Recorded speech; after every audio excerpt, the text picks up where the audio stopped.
Bueno, buenos días. Vamos a revisar hoy aspectos relacionados con la fosforilación oxidativa y con el balance energético.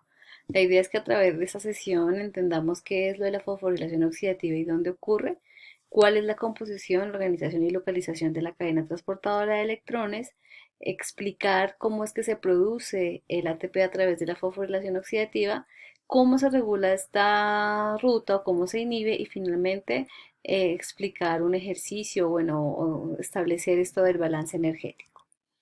Bueno, entonces, ¿cómo es que, o bueno, qué es lo de la fosforilación oxidativa y dónde ocurre? La fosforilación oxidativa puede definirse como un proceso a través del cual se forma ATP como resultado de la transferencia de electrones desde el NAD o FADH2 hacia el oxígeno. ¿Listo? Constituye la etapa final del catabolismo de todas las biomoléculas en los organismos aerobios. Entonces, esto significa que es una ruta que es dependiente de oxígeno, ¿verdad? Es una vía metabólica que utiliza la energía liberada por el catabolismo oxidativo de todos los nutrientes, ¿verdad? Para producir energía química en forma de ATP o adenosintrifosfato. Bueno, en la fosforilación oxidativa ocurren tres eventos importantes. El primero es que hay un flujo de electrones a través de una cadena de transportadores que están asociados a la membrana mitocondrial interna o también llamada crestas mitocondriales. Lo segundo es que se genera un potencial electroquímico, ¿cierto? Por el flujo de protones y electrones que se da pues en estas crestas mitocondriales o en esa membrana interna. Finalmente, producto de este potencial electroquímico generado por este flujo de protones y este flujo de electrones, se genera o se da la síntesis de ATP. Para poder comprender un poquito mejor esto de la fosforilación oxidativa, vamos a explicar uno a uno cada uno de estos eventos. Entonces, lo primero que tenemos que saber es de dónde provienen los electrones que ingresan a la cadena transportadora de electrones.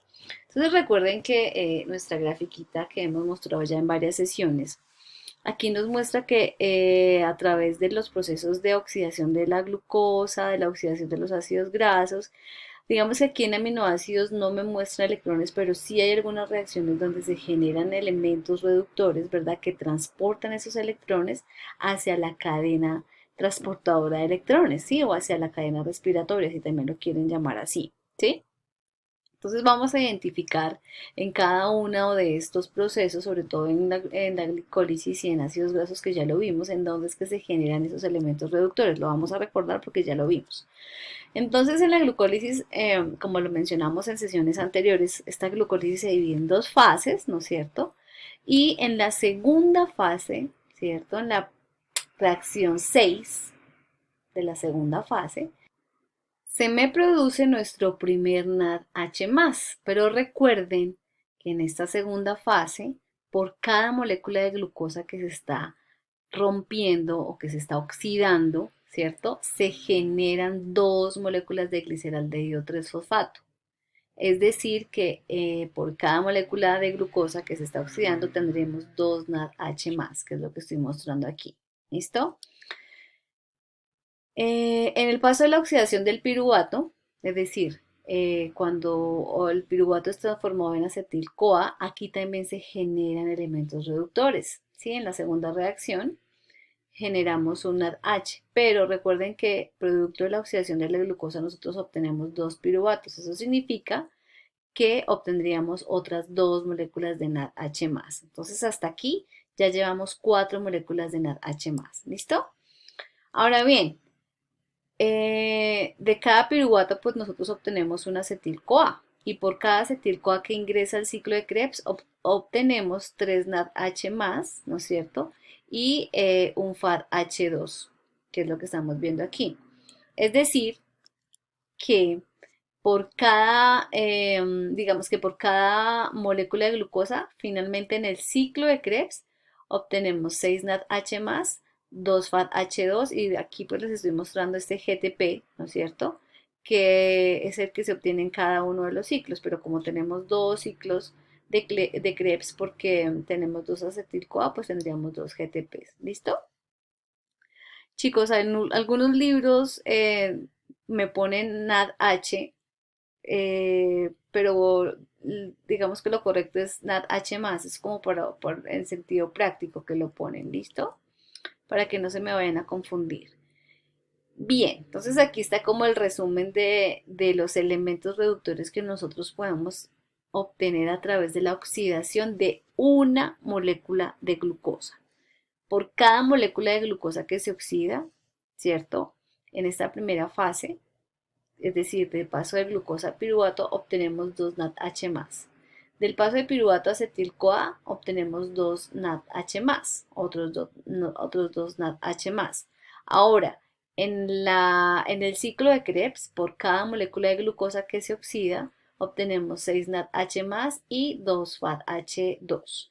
De tal forma que en el total, ¿cierto? De la oxidación completa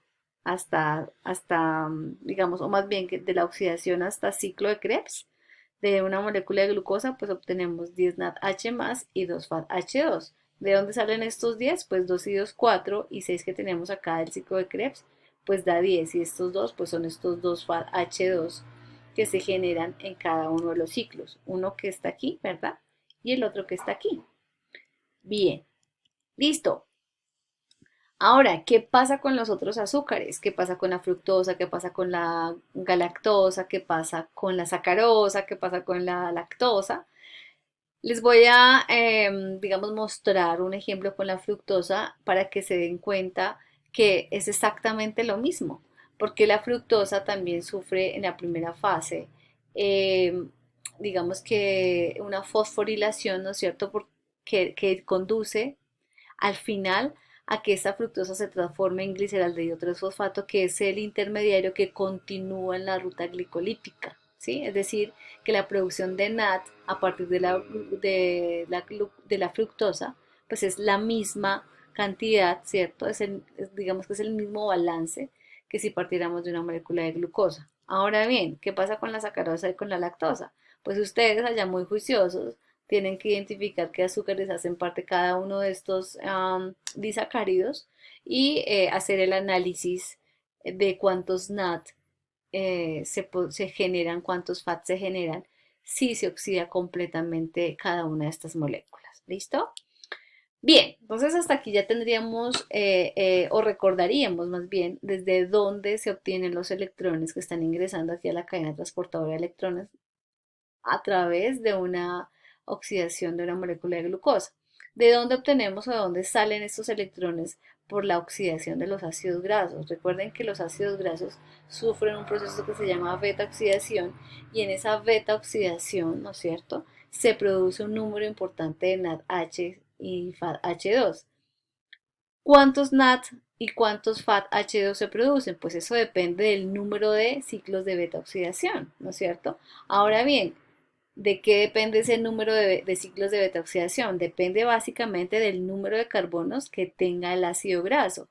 Y yo les explicaba que ese número de ciclos de beta-oxidación que puede tener un ácido graso, pues está condicionado al número de carbonos que tiene ese ácido graso.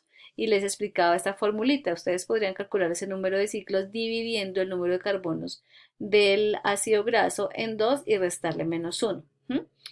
Recuerden que por cada ciclo de beta oxidación, ¿no es cierto? Se obtiene un FADH2, se obtiene un ADH más y acortamos la cadena del ácido graso en dos y siempre generamos acetil-CoA. Que todo este acetil-CoA que se está generando, si tenemos oxalacetato, acuérdense, ingresa al ciclo de Krebs y una vez ingresa al ciclo de Krebs, pues esos elementos reductores que se generan en cada uno de los ciclos ingresan a la cadena transportadora de electrones para la síntesis de ATP. En este ejercicio entonces podemos, digamos que chequear esto del cálculo de los ciclos con un ácido graso de 16 carbonos, que fue lo que vimos en la sesión de beta oxidación. Entonces tendríamos acá 16 carbonos dividido en 2, pues da 8, menos 1 serían 7, es decir, que se necesitan 7 ciclos de beta oxidación para oxidar un ácido graso de 16 carbonos. de tal manera que en ese proceso de beta oxidación de este ácido graso de 16 carbonos obtendríamos 7 NAD, 7 FADH2 y 8 acetil-CoAs. Ahora bien, si tenemos suficiente oxalacetato, ¿no es cierto? Ese oxalacetato se condensa con ese acetil-CoA para formar citrato e inicia el ciclo de Krebs para rendir finalmente 24 NADH más, 8 FADH2 y 8 ATPs. ¿Por qué 24? Recuerden que por cada ciclo de Krebs se generan 3 NADH. Si ingresan 8 acetil-CoAs, pues 8 por 3, 24. Y aquí tendríamos nuestros 8 FAD porque por cada ciclo se genera un FADH2 y tendríamos 8 ATPs o bueno GTPs si lo quieren así. Recuerden que el ATP y el GTP energéticamente son equivalentes. Y aquí quiero que estén muy atentos y entiendan lo que estoy tratando de explicarles. Y es que eh, la producción de estos NADH más y estos FADH2 pues se da porque se producen 8 ciclos de Krebs, ¿no es cierto? No es que ingresen 8 acetil-CoAs a un solo ciclo, no señores. Ingresa un solo acetil-CoA, pero ese ciclo se repite 8 veces, digámoslo así, ¿sí? Bien, les traje aquí una tablita en donde se muestran las enzimas que están catalizando los pasos de oxidación. Estas dos primeras de aquí corresponden a las enzimas que están participando en la beta oxidación y donde vemos que se producen los 7 FADH2 y los 7 NAD a partir de un ácido graso de 16 carbonos. Y las que están abajo de la línea punteada corresponden a las reacciones en donde se producen estos NADH y estos FADH2 en el ciclo de Krebs.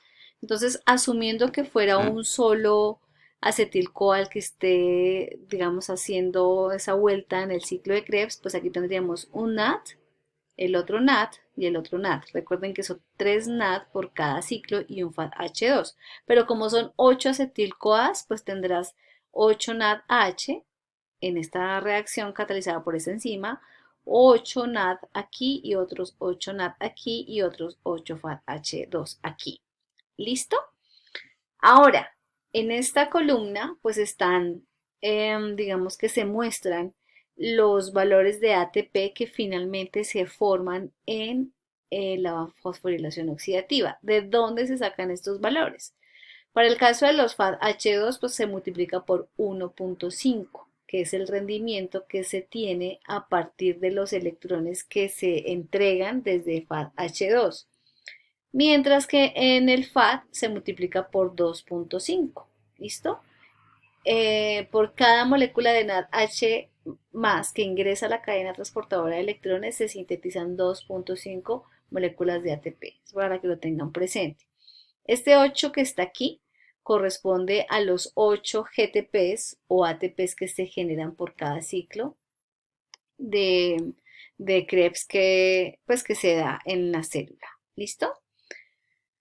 Bueno, ahora vamos a entender cuál es la composición, la organización y la localización de la cadena transportadora de electrones. Ya vimos de dónde se obtienen esos electrones, ¿no es cierto? Que fue lo que acabamos de explicar. Ahora vamos a entender cómo es que se compone esa cadena transportadora de electrones, cómo se organizan y dónde se localizan esos componentes, ¿cierto? Estructurales de la cadena transportadora de electrones. Bien, entonces esa cadena transportadora de electrones está formada por 4 complejos fijos y 2 transportadores móviles. Esos complejos fijos, ¿cierto? Son el complejo 1, que también se le conoce como una H reductasa. Está el complejo 2, que está aquí, que se le conoce como succinato deshidrogenasa. Está el complejo 3, que es este que está aquí, y también se le conoce como citocromo C reductasa. Y está el complejo 4, que se le conoce como citocromo C oxidasa. El complejo 5 no es un complejo transportador de electrones, porque por aquí no pasan electrones. Por aquí recuerden que se devuelven los protones, entonces no hace parte de la cadena transportadora de electrones, pero sí es fundamental para la fosforilación oxidativa porque es allí donde se sintetiza el ATP a partir de la fosforilación del ADP. Recuerden que ese complejo 5 también es llamado ATP sintetasa, que es lo que tenemos aquí. ¿Listo?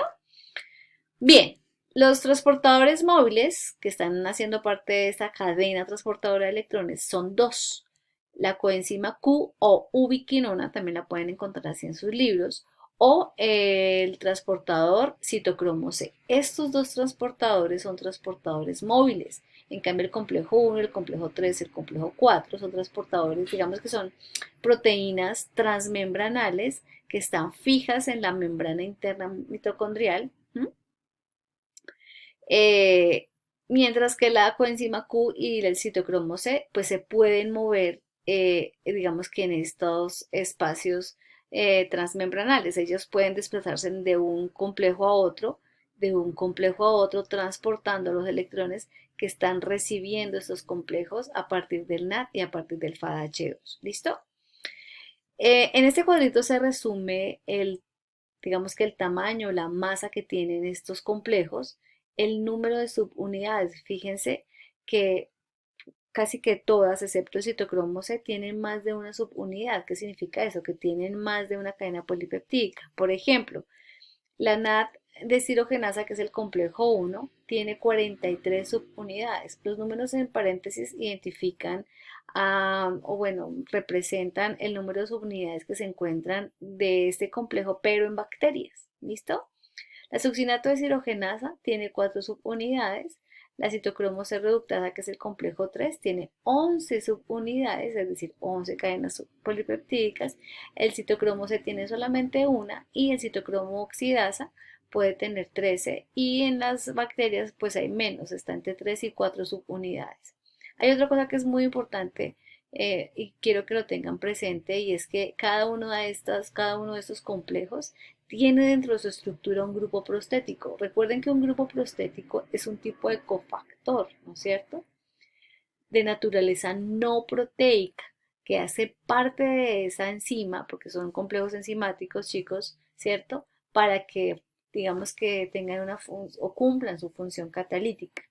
La otra característica de los grupos prostéticos es que se unen fuerte a esa enzima, es decir, siempre está siendo parte de la estructura de la enzima, ¿ok? Y que se necesitan para que funcionen o cumplan su función catalítica. ¿Cuál es su función catalítica aquí? La transferencia de electrones de un transportador o sí, de un transportador a otro o de un complejo a otro. Cuáles son esos grupos prostéticos? Quiero que por favor los identifiquen porque son muy importantes para el proceso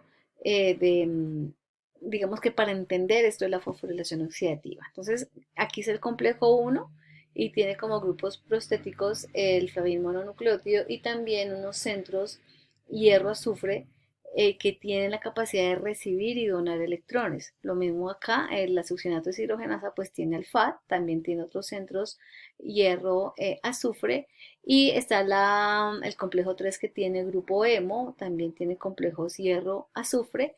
El citocromo C tiene grupos hemo y la citocromo oxidasa tiene grupo hemo y además tiene cobre dentro de su estructura.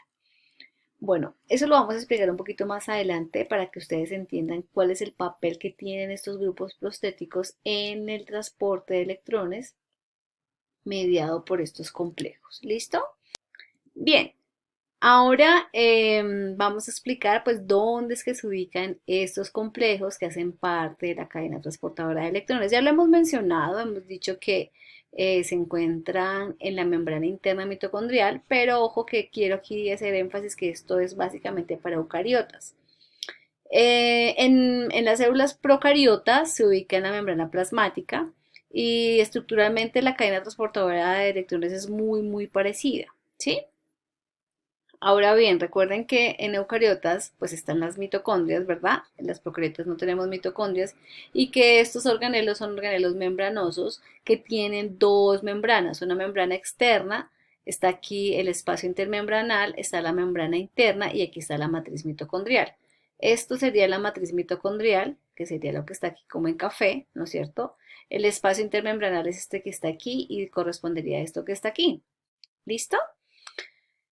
Bien. Em, Hay una cosa que quiero que ustedes también recuerden y que identifiquen y es que la cadena transportadora de electrones pues va a lo largo de toda la membrana interna. Es decir, no es que ustedes solamente tengan cinco complejos, perdónenme, cuatro complejos, sino que hay varios, digamos que esa cadena está a lo largo de toda la membrana interna. ¿Listo? Fíjense que aquí también la ATP sintetasa no está pegadita a esta cadena transportadora de electrones porque no, ella no transporta electrones, ella lo que hace es sintetizar ATP a partir de ese flujo de electrones y protones que se produce aquí en la membrana interna desde la matriz hacia el espacio intermembranal. ¿Listo? Para que lo tengamos presente. Ahora bien, ¿cómo se explica la producción del ATP a través del proceso de fosforilación oxidativa? Para poder responder esta pregunta, pues es importante que nosotros entendamos que ese flujo de electrones en la cadena transportadora de electrones va, digamos que de un nivel de, o sea, el nivel con mayor energía, por decirlo así, hasta un nivel con menor energía. Eso es lo primero que tenemos que tener claro que ese movimiento de electrones se da gracias a esos grupos prostéticos que están haciendo parte de estos complejos. Pero de todos los complejos, no. Solamente el complejo 1, complejo 3 y complejo 4. Los complejos, o más bien, el complejo 2, fíjense que aquí no es el complejo 2, porque es el único complejo que no bombea protones, ¿no es cierto?, hacia el espacio intermembranal. Ese bombeo de protones es fundamental para la síntesis de ATP, pero el complejo 2 no lo hace. Solamente el complejo 1, el complejo 3 y el complejo 4 son los responsables de bombear protones desde la matriz mitocondrial hacia el espacio intermembranal. ¿Listo? Vamos a tratar de entender cómo es que se da ese bombeo, por qué es que se da ese bombeo de protones y por qué el complejo 2 no lo hace. ¿Listo?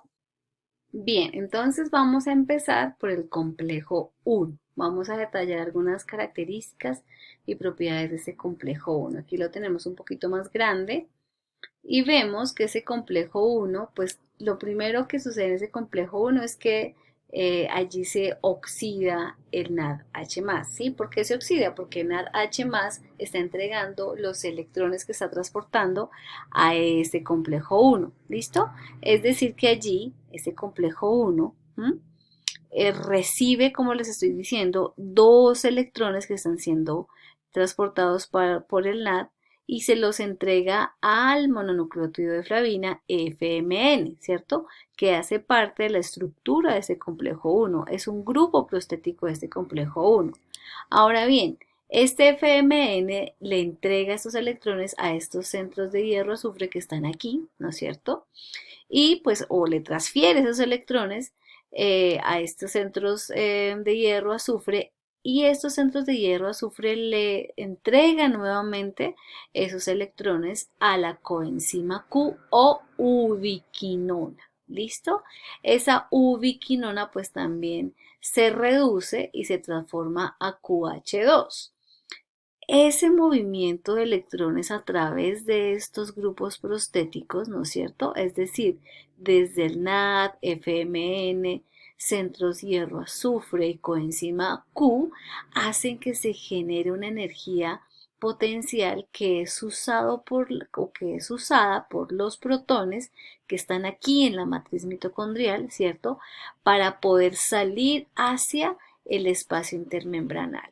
Por cada dos electrones que ingresan al complejo 1 o al NADQ reductasa, se bombean cuatro protones. ¿Listo? La energía que se libera con el transporte de electrones a través de estos grupos prostéticos permite que cuatro protones que estaban aquí en la matriz mitocondrial salgan hacia el espacio intermembranal. ¿Listo? Bien, quedamos entonces que aquí esta ubiquinona, ¿cierto? O coenzima Q recibió esos electrones. Recuerden, chicos, que este paso de esta transferencia de electrones a través de ese complejo me permite liberar energía suficiente para bombear cuatro protones. ¿Listo? Ahora bien, esos electrones que recibió la coenzima Q, ¿cierto? Pues permiten que esta coenzima Q pase en un estado oxidado a un estado reducido, ¿sí? Esa coenzima Q se caracteriza porque es móvil, es uno de los elementos móviles de la cadena transportadora de electrones. ¿Y por qué es que es móvil? Porque imagínense que esa coenzima Q es una estructura que tiene, o más bien es un compuesto que tiene dentro de su estructura 10 moléculas de isoprenos. Los isoprenos son un tipo de lípidos no saponificables, pero que son muy compatibles con la membrana plasmática y le permite, digamos que, moverse de un lado a otro, ¿cierto? O de un complejo a otro, transportando aquí los electrones que han sido donados, ¿no es cierto?, a esa estructura, pasando de una forma oxidada a una forma reducida, que podemos llamar QH2 o ubiquinol. ¿Por qué? Porque esta coenzima Q también es llamada ubiquinona, como lo vemos acá. ¿Listo? Cuando yo hago el movimiento de un lado a otro, imagínense la membrana interna mitocondrial, ¿no? Es decir, se está moviendo esa estructura de un complejo a otro complejo a través o en la membrana mitocondrial, ¿listo? Ahora, ¿qué pasa con esos electrones que está recibiendo la coenzima Q y qué está pasando entonces también con el complejo 2? ¿Por qué no me aparece aquí el complejo 2? ¿Por qué esos electrones que está recibiendo el complejo 1 o la NADQ reductasa no se los entrega el complejo 2? La respuesta está en complejo 2, es la misma succinato deshidrogenasa y es la enzima, y es una de las enzimas que están participando en el ciclo de Krebs. Cuando nosotros hablamos en el ciclo de Krebs, dijimos que el ciclo de Krebs estaba o hacían del ciclo de Krebs hacían parte 8 reacciones. De esas 8 reacciones, 7 ocurría en la matriz mitocondrial y una ocurría en las crestas mitocondriales. Esa reacción es la que cataliza la succinato deshidrogenasa y a través del cual o a través de la cual se transforma el succinato a fumarato. ¿Listo? Y que aquí este complejo 2 tiene dentro de su estructura un FAT y que ese FAT en esa reacción, o aquí lo tenemos más bien, de transformar el succinato a fumarato por una deshidrogenación, es la sexta reacción del ciclo de Krebs, pues se transforma en FADH2, mírenlo, aquí lo tenemos, ¿sí?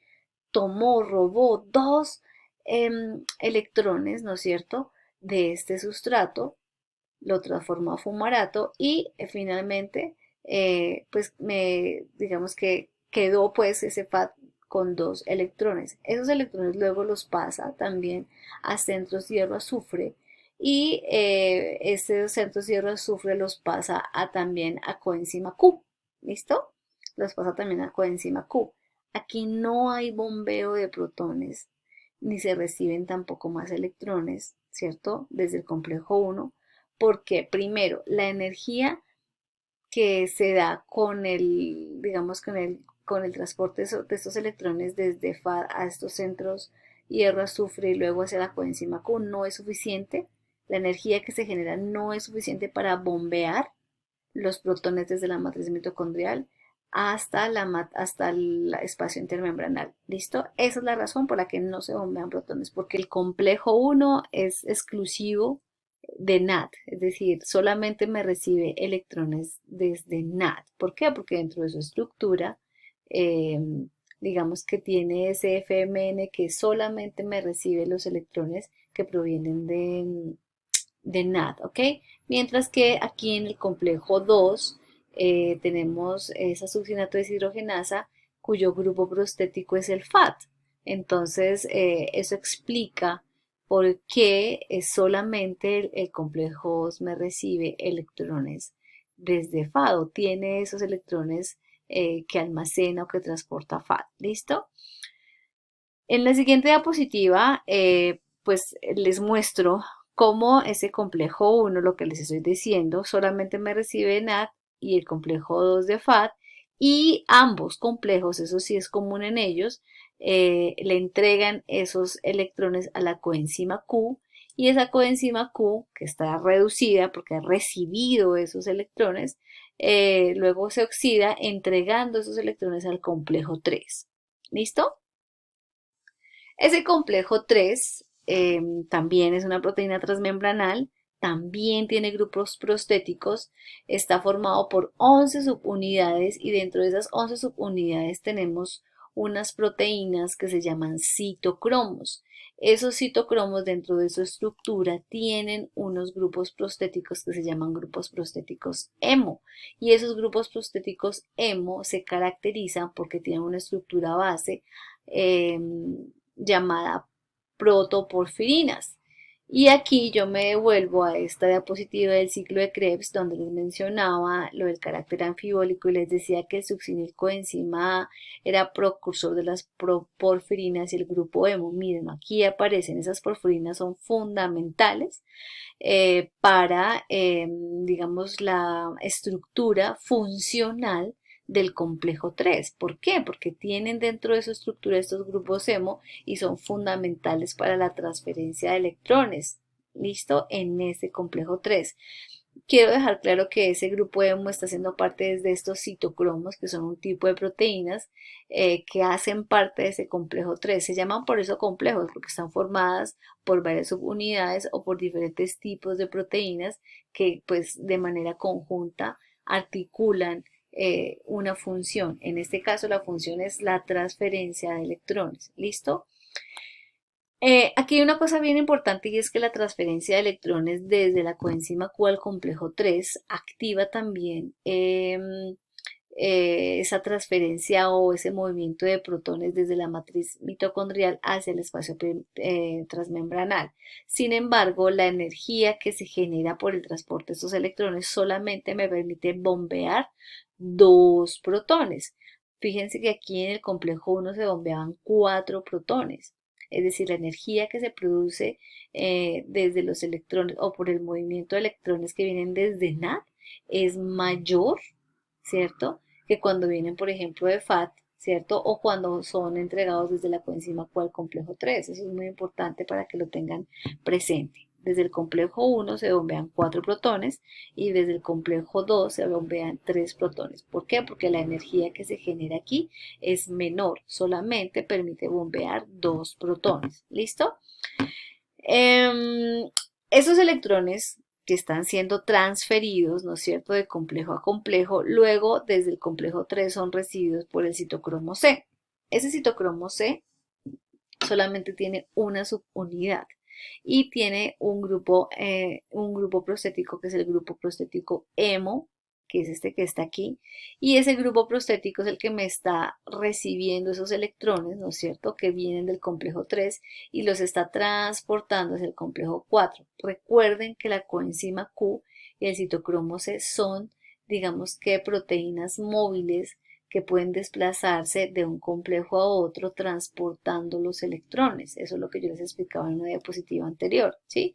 Ese complejo se recibe estos electrones, ¿no es cierto?, que están siendo entregados por la coenzima Q al complejo 3 y a través de estos grupos prostéticos se transfieren de uno a otro hasta que llegan al citocromo C. Ese citocromo C luego los transfiere al complejo 4 y ese complejo 4, pues es también conocido como citocromo C oxidasa y se caracteriza porque también tiene varias subunidades y dentro de su estructura tiene cobre, miren, aquí está, y tiene también otros grupos hemo. Este complejo recibe los electrones desde el citocromo C, ¿cierto? Y también genera una cantidad de energía que permite bombear protones desde la matriz hacia el espacio intermembranal. Pero fíjense que aquí la cantidad de energía que se genera por este flujo de electrones es suficiente para bombear 4 protones, ¿listo? Al igual que el complejo 1.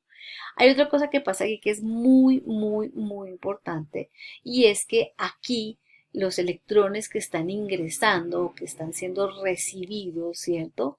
Eh, por el citocromo C son entregados a esta subunidad o más bien a este complejo 4 y aquí esos electrones son luego entregados al oxígeno y se forma agua. La formación de agua se da en el complejo 4, chicos.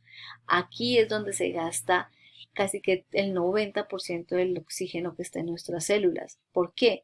Porque este oxígeno es el aceptor final de esos electrones que se están moviendo a través de esta cadena transportadora de electrones.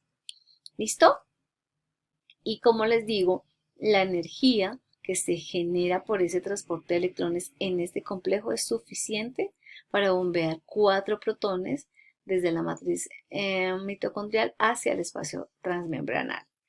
Ese movimiento entonces de protones, como les decía, está garantizado por estos grupos prostéticos. De ahí la importancia de insistir como en esa tablita y que ustedes entiendan cuál es el papel que cumplen estos grupos prostéticos. Espero les haya quedado claro. ¿Listo?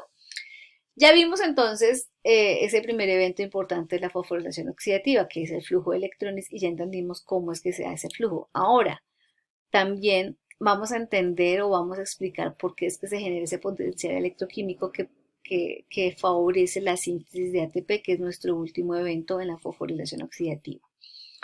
Esa salida de protones, ¿no es cierto?, desde la matriz mitocondrial hacia el espacio intermembranal, eleva la concentración de protones en el medio o en el espacio intermembranal, ¿cierto? Y eso genera también un potencial electroquímico. Esto, digamos que en conjunto está, digamos que representado una hipótesis que se conoce como la hipótesis de la hipótesis quimiosmótica, y lo que me está diciendo es que eso, que ese movimiento de protones a través de esos complejos generan un potencial electroquímico que garantiza, ¿no es cierto?, la síntesis de ATP. Pero bien, ¿qué es lo que realmente está pasando? Pues que se genera como un gradiente de protones, un cambio en el pH, ¿no es cierto? Se aumenta la concentración de estos protones o estos iones, estos protones, dejémoslo en protones, en el espacio intermembranal, y lo que se busca es establecer un equilibrio entre lo que se tiene en la membrana, entre la membrana, en el espacio intermembranal y la matriz mitocondrial. Entonces esos protones tienden a devolver ese o hacia la matriz mitocondrial y se devuelven a través de la ATP sintetasa o el complejo 5. Y esa, digamos que ese reingreso de esos protones desde el espacio intermembranal hacia la matriz mitocondrial genera una fuerza proton motriz que es utilizada por esta ATP sintetasa para transformar el ADP a ATP.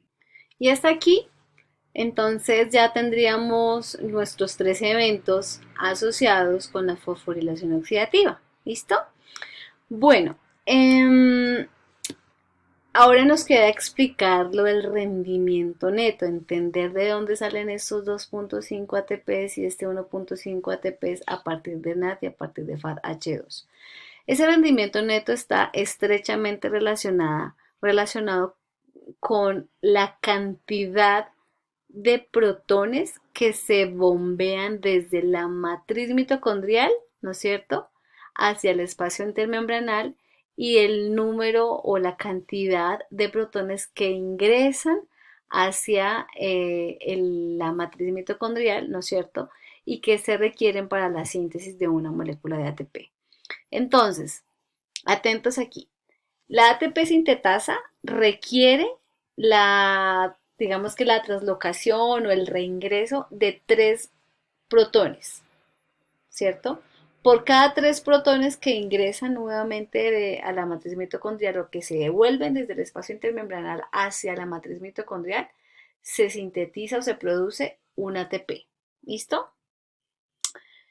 Adicionalmente, se gasta o se requiere otro protón para sacar el ATP desde la matriz mitocondrial hacia el citosol. Recuerden que cuando vimos allá en bioenergética yo les decía que el ATP no podía quedarse aquí almacenado en la matriz, sino que tenía que salir hacia el citosol, ¿no es cierto? Y de ahí pues a donde se requiriera energía. Ahora, aquí es donde yo les digo que se gasta otro protón, es decir, que en el proceso el rendimiento neto eh, me da que se necesitan ingresar o transportar, ¿no es cierto?, 4 protones por cada ATP sintetizado. Es decir, que por 10 protones bombeados, ¿no es cierto?, 4 se gastan para sintetizar ATP. Y la relación entre estos 10 protones bombeados desde NAT hasta el espacio intermembranal y los 4 que se devuelven, en total nos daría un balance neto de 2,5 moléculas de ATP. ¿Listo? Y para FADH2 pues serían 1.5. ¿Por qué 1.5? Porque desde FAD solamente se bombean 6 protones. Igual se regresan 4. Entonces es 6 protones que se bombean desde la matriz hacia afuera, hacia el espacio intermembranal, y los 4 que están ingresando desde el espacio intermembranal hacia la matriz mitocondrial. Vamos a ver si con esta diapositiva me entienden un poquito mejor esta parte. Entonces, desde NAT se bombean 10 protones. Aquí están, mírenlos. 4, 6 y 10. ¿Listo? De esos 10 que se están bombeando desde la matriz hacia el espacio intermembranal, se necesitan 4, se devuelven 4, ¿no es cierto? Hacia, hacia la matriz mitocondrial para la síntesis de ATP, ¿no es cierto? Pero no pasa lo mismo desde FAT. Recuerden que aquí FAT lo recibe el complejo 3, entonces esto aquí ya no sirve para FAT. Desde FAT se bombean 6, 2 aquí y 4 aquí. Pero de esos 6 que están bombeándose desde la matriz hacia el espacio intermembranal, se devuelven 4. Entonces esta es la división que estamos viendo aquí, 10 sobre 4 y 6 sobre 4. Esto nos da 2.5 desde NAD y esto nos da 1.5 desde FADH2. Espero les haya quedado claro. ¿Listo? Ahora bien, ¿cómo es que se regula o cómo se inhibe la progresión de esta ruta? Pues aquí el clave es el ADP, ¿no es cierto?, en la fosforilación oxidativa. Altas concentraciones de ADP inducen la fosforilación oxidativa, pero esto solamente es posible teniendo en cuenta dos aspectos principales. El primero es la concentración de ATP. Si yo tengo elevadas concentraciones de ATP, si se fijan, todos los puntos de regulación antes de la fosforilación oxidativa, recuerden que la fosforilación oxidativa es el último paso del catabolismo, ¿no es cierto?, o de la respiración aeróbica en los seres vivos, ¿cierto? Todos los biocombustibles terminan en la fosforilación, toda la oxidación de los biocombustibles termina en fosforilación oxidativa y solo si se han sucedido las etapas previas. ¿Cuáles son las etapas previas? Pues el ciclo de Krebs, la oxidación del piruvato y la oxidación de la glucosa. La oxidación de la glucosa consiste en transformar la glucosa a piruvato. Ese proceso tiene 3 puntos de regulación: la exoquinasa, la fosfofructoquinasa y la piruvatoquinasa. Y si ustedes se dan cuenta, el ATP me inhibe 2 de estos procesos. ¿Listo? Aquí, el paso de piruvato acetil-CoA, que es la oxidación del piruvato, se inhibe también por ATP. ¿Quién se inhibe? El complejo piruvato deshidrogenasa, que es el responsable de transformar el piruvato acetil-CoA. Ahora, en la oxidación del acetil-CoA o ciclo de Krebs, ¿no es cierto?, también hay 3 puntos de regulación: la citrato sintasa, la isocitrato deshidrogenasa y el alfa-cetoclutarato deshidrogenasa. Las 3 enzimas, todas se inhiben por ATP. Si tenemos altas concentraciones de ATP, ¿para qué sintetizar más? Pues la fosforilación oxidativa se bloquea. No entran, no hay elementos reductores que puedan ingresar a la cadena transportadora de electrones porque todo eso está bloqueado. Y si esto se bloquea, pues no se produce NAD ni FAT y por ende, pues no hay fosforilación oxidativa. ¿Listo? Hay adicionalmente otra cosa que también se debe pues considerar con respecto a la regulación, y es que el control de la fosforilación oxidativa permite a la célula producir solo la cantidad de ATP que requiere para mantenerse, digamos que viable, digámoslo así. Y esa regulación está asociada, ¿cierto?, con el aceptor final, ¿sí? Es clave que en la fosforilación oxidativa nuestro aceptor final, que es el oxígeno, pues esté disponible, ¿cierto? Es decir, la célula es capaz de oxidar el NAT y el FADH cuando hay una concentración suficiente de oxígeno, de ADP y de fósforo inorgánico, ¿sí? Cuando todo el ADP se transforma en ATP, es decir, cuando ya se sintetizó o se obtuvo suficiente energía, pues se disminuye el consumo de oxígeno. Pero por supuesto, ¿por qué se disminuye el consumo de oxígeno? Porque ya no están, digamos, ya se está, la ruta está bloqueada, ¿no es cierto? Ya no están ingresando protones allá por el complejo 5 y no se está formando agua, no se está gastando oxígeno para formar agua, de tal manera que hay mayor oxígeno disponible o se disminuye entonces, si lo quieren ver de esa manera, ese consumo de oxígeno. Y ese consumo de oxígeno, por el contrario, se aumentaría cuando tenemos altas concentraciones de ADP, que es lo que veíamos en una diapositiva anterior. Si tenemos altas concentraciones de ADP, eso es un indicio de que necesitamos sintetizar ATP, ¿no es cierto? Todo les haya quedado claro. Existen algunos fármacos que también me inhiben esta ruta. Por ejemplo, la rotenona y el amital me inhiben la transferencia de electrones del complejo 1, ¿cierto? La antimicina me inhibe el complejo 3 y el cianuro, por eso es que el cianuro se considera un veneno, ¿cierto? Me inhibe el complejo 4. El monóxido de carbono también y la ácida de sodio. Estos dos nosotros sabemos que son tóxicos, ¿no es cierto? Porque sea esa citotoxicidad o esa toxicidad más bien, porque se inhibe la transferencia de electrones. Si aquí no llegan los electrones, pues no se me forma agua. Y recuerden que esa transferencia de electrones es fundamental para el bombeo de protones. Si no hay bombeo de protones, no se me están devolviendo esos 4 protones que necesitamos para la síntesis de una molécula de ATP. Entonces todo es una cadena, por eso se llama cadena transportadora de electrones, que si no se da de manera articulada y organizada, pues simplemente no hay un punto final que es la síntesis de ATP. Bueno, chicos, con respecto al balance energético, que ya es la última diapositiva, aquí lo que ustedes tienen que tener en cuenta es la cantidad de ATP que se genera en cada uno de estos pasos, en cada una de las etapas. En el caso de la glicólisis, en la oxidación completa de la glicólisis, cuántos ATP se generan en la glicólisis, cuántos NAT, cuántos NAD aquí en la oxidación del piruvato, y multiplicamos esto pues por los 2,5 y por el 1,5 en el caso del FADH2. Entonces, por ejemplo, en la oxidación completa de una molécula de glucosa se generan 2 FADH2. Si esto lo multiplicamos por 1,5, ¿cuánto ATP se me generan? Pues 3 ATPs, ¿no es cierto? Aquí en el ciclo de Krebs se generan 6 NAD, ya sabemos de dónde salen estos 6 NAD. Eso lo multiplicamos por 2,5 y me dan 15 ATPs. En el ciclo de Krebs también se me generan 2 ATPs, ¿no es cierto? O GTPs. Recuerden que estos son equivalentes, pues aquí los sumas. Aquí están los 2 ATPs. En la oxidación del piruvato se generan 2 NAT. Entonces esto lo multiplicas por 2,5 y te da pues 5. Aquí en la glucólisis pues se generan 2 ATPs, como ya les mencioné. Recuerden que en la segunda fase, en la fase de producción de ATP se generan 4, pero arriba, en la fase de gasto, se consumen 2 ATPs. Al final el balance neto me dan 2 ATPs. Eso es lo que está mostrando este cuadrito. Y aquí esos NAT que se generan en el citoplasma, allá en la glicólisis, porque la glicólisis ocurre en el citoplasma, deben trasladarse a la matriz mitocondrial para que ingresen a la cadena transportadora de electrones. Y esto es lo que genera estas variaciones en el balance neto o producto o rendimiento final de ATP. ¿Por qué?